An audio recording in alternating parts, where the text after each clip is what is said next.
বনের এক তোতা ছিল, বুদ্ধিমত্তায় সবার চেয়ে আলাদা।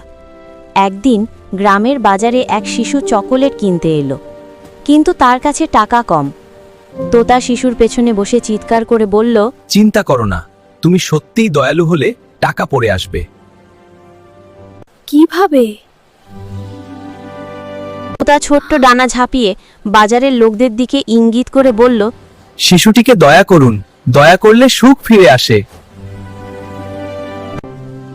শিশুটিকে দয়া করুন, দয়া করলে সুখ ফিরে আসে।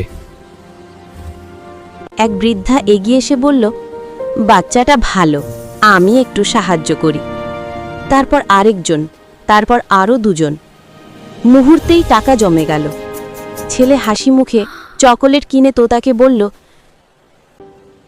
তুমি আমাকে আশা ফিরিয়ে দিয়েছো, ধন্যবাদ তোতা। তোতা ডানা ছড়িয়ে আকাশে উড়তে উড়তে বলল, দয়ালুতা মানুষকে এক করে আর সুখ কাছে টানে।